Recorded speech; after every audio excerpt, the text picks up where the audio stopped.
So another good thing about JSX templates in React is that we can output dynamic values or variables inside it. So imagine we wanted to output a blog title on the screen.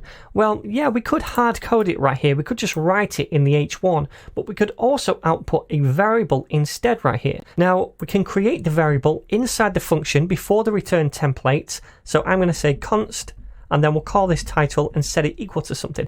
And by the way, you can write any valid JavaScript inside this function before we return the JSX template. So all of this is fine. And I'm going to set this equal to welcome to the new blog. So if I want to output this value, this variable, inside the template, I can do. All I need to do is use curly braces and then the variable name. So when we use curly braces like this, React knows we want to output a dynamic value or variable. So it's going to look for the value of this variable up here, and it's going to output that right here inside the H1. So if I save this and preview, we can see that value on the screen. Awesome. Now we can output multiple values inside this template right here. All we have to do is create them at the top. So I could create another one called likes and set that equal to something like 50. And then down here, I'm going to do a paragraph tag and say liked, and then curly braces to output a variable, and then likes, and then I'll say times. So it should say liked, then 50 times. If I save this and preview, then we can see it right here. Now, notice that this time it's a number and not a string, but that doesn't matter because React is going to convert whatever data type that we use to a string before it outputs it to the browser.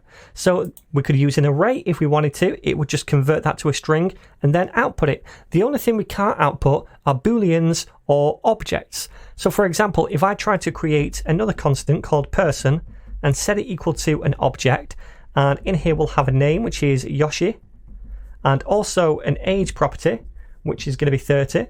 If I now try to output this down here, paragraph tag and then person, like so. If I save this, come over here, I'm going to refresh.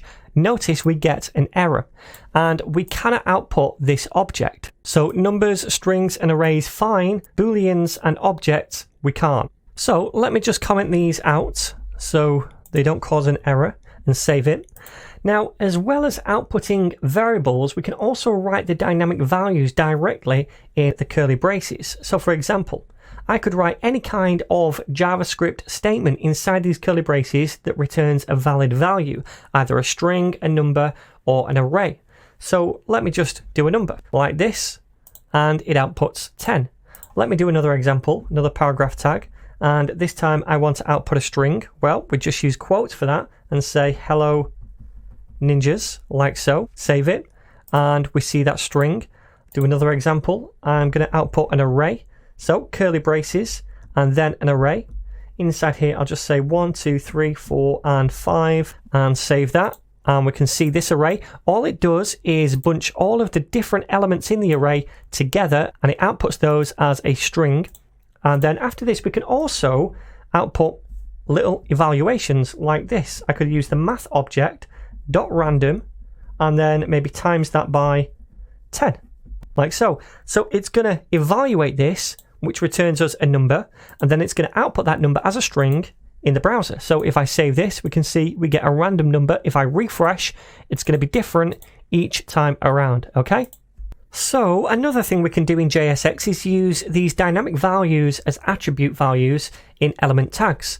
So for example, we could have an anchor tag, and this has an href attribute. Now normally we'd put the attribute as a string right here to a website, for example, http www.google.com, like so.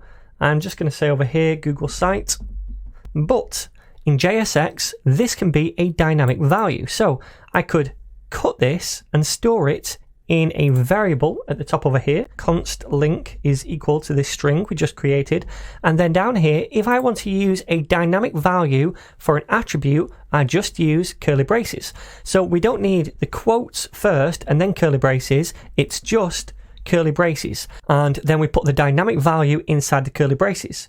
So the name of the constant, link, for example. If I save this now and come over here, I'm going to inspect this to make sure we have the right href, yep, and it's popped in that dynamic value to the href right here. Now, at the moment, things like this might seem a little bit pointless, but later on, when you start to work with dynamic data, then it becomes very, very useful. For example, you might have a list of blog titles from a database, and each blog title must be a link.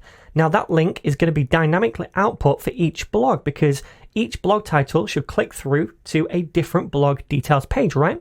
So we're going to see more of this as we go forward.